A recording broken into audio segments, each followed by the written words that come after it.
Hey there, fellow gamers! Today we're diving into Avowed, the bastard child of Skyrim, the spiritual stepson of Veilguard, and the very public miscarriage of Unreal Engine 5, also known as the new Obsidian RPG. And yeah, it's not that new, I'm just kinda slow. Anyway, funny thing, I peeked at the Metacritic score and it's 81. 80 fucking 1. I thought 80 was a big deal, like top 20% best games territory, but these days it's like elementary school grading. Everyone gets a trophy, even the kid who ate crayons.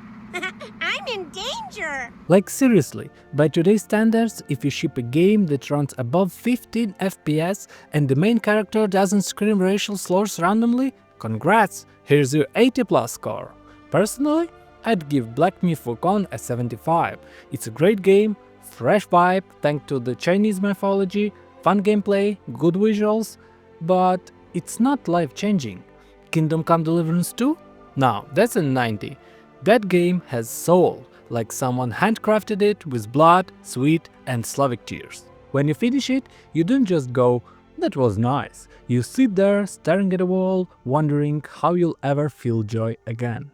Now Avowed, they telling me it's only 10 to 15% worse than Red Dead Redemption 2 or Witcher 3?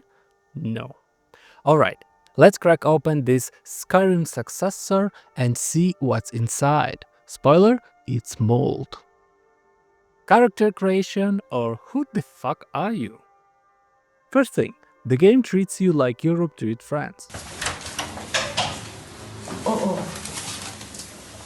It doesn't insult you outright, just kinda judges you by your place of birth. Character creation is like, Who are you? I'm no Prince Charming and I hate spending 2 hours perfecting my face. Normally, I pick preset and slightly tweak it to my likings, but here, bruh, it's rough. Every preset looks like someone who drinks soup straight out of the pot. I gave up and made a firearms ranger who looks like a Spanish conquistador after 3 weeks of mass withdrawal. Yep, close enough. Welcome to the Living Lands, bitch. You crash on some tropical island called the Living Lands, because Obsidian forgot to Google a better name. There's a zombie plague happening, you're supposed to stop it. Right out of the gate, I wake up next to a furry with a beard. Yep, a full beard. It's like someone shoved a goat into a fursuit and said, close enough. Honestly, I can forgive bad models. What I can't forgive is using Unreal Engine 5 to make a game that looks like an early PS4 remaster while running like a cyberpunk on a microwave. Sure, it's colorful, I'll give them that, but without DLSS, the frame rate dips harder than your GPA after discovering vodka. Early gameplay, actually pretty good? Okay, jokes aside, the early gameplay isn't bad. You can pick up items, break walls, jump around like you're playing Mirror Edge RPG Edition. Combat is cartoony but smooth. Weapons feel weighty, spells blast satisfyingly. You even get a real RPG choice early. Meet Illora, a smuggler in a prison cell. You can free her or leave her to rot.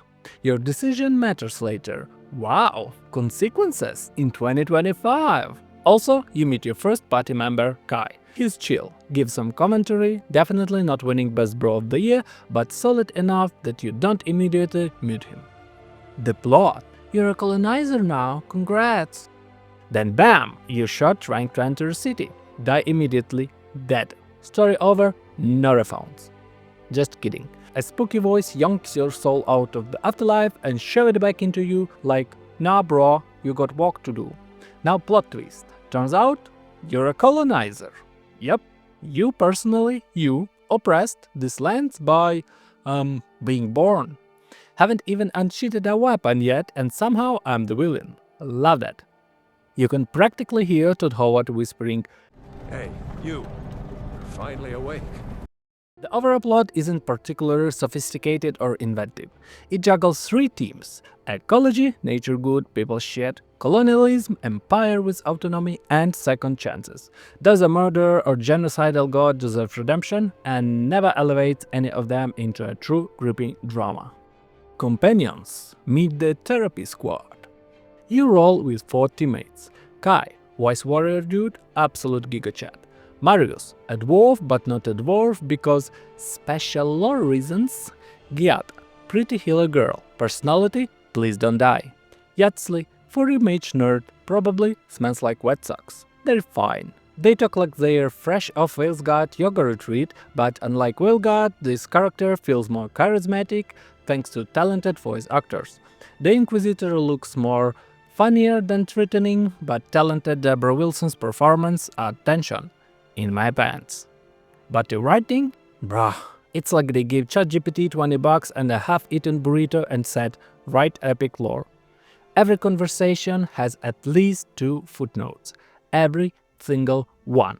And some have fucking 8. Like, bro, I just asked for directions. Why am I reading the Silmarillion? Side quest, Colonizer Guild Simulator 2025. Every side quest is basically prove you're not a dick challenge. Kill mushrooms, fetch trinkets, help villagers who still call you an asshole anyway, do enough course and maybe you'll unlock an ending that isn't just haha, die colonizers come.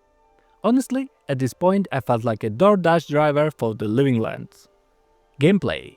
First 5 hours, great. After that, At first, combat feels awesome. Setting mushroom on fire, blasting undead and lizards, parkouring over vines like Prince of Persia, it feels nice. But around hour 10, the cracks start showing. Magic wands are just reskinned pistols. Guess which stat scales melee damage? You nail it, strength. Okay, what about bows? Surely agility, right? Of course not. Bows also scale of strength.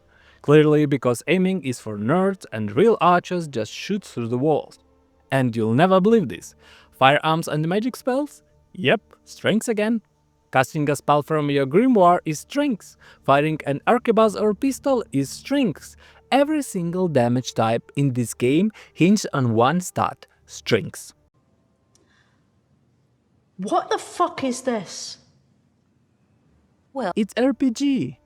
All other attributes, health, endurance, mana, barely matters. Also, you can freeze and burn enemies at the same time, like microwaving frozen peas. Boss fights? Same shit, different hat. Enemies just sponge up damage while you spam your rotations like a trained seal. And yeah, enemies can be killed only if you have weapon same tier as enemies, because underleveled weapons get shredded by damage penalties, just like in Destiny or any old Korean MMORPG. You literally can't progress the story without clearing each area. Loot? 99% garbage. Opening chest become an exercise in disappointment therapy, just like my life. RPG depths? About as deep as kiddie pool. Real talk. Avowed had the attention span of a goldfish. Real choices? Maybe 4 or 5 for all game. Persuasion checks? Almost non-existent. Dialogue changes? Cosmetic at best. There is no living word here. No random NPCs reacting to your crimes, no organic systems at all. Just look at this interaction between NPCs.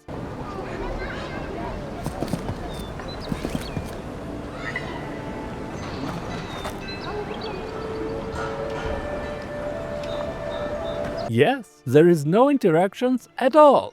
Just sterile zones and same explore, kill, loot cycle over and over. You get infinite arrows because they were too lazy to code quivers. Cities feel as lifeless as a toaster at a pool party. Stealth? Theft? Not in this economy, pal. Final verdict. Avowed isn't bad.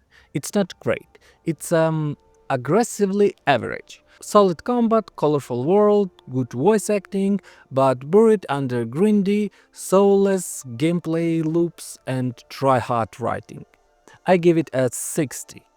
Not a dumpster fire, but nowhere near the masterpiece Obsidian is capable of making. I mean, there are plenty of average games that are still worth your money and time, and nobody should be ashamed for loving them.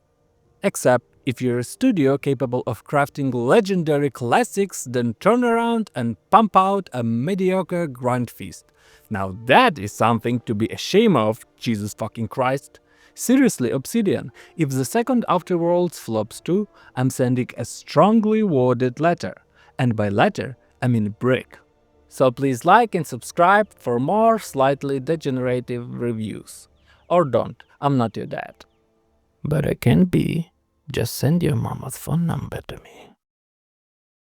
Critical miss, we hit or we whiff. Love it or hate it, you get the gist. Critical miss, roll the dice. Game reviews, raw, sharp, and spiced.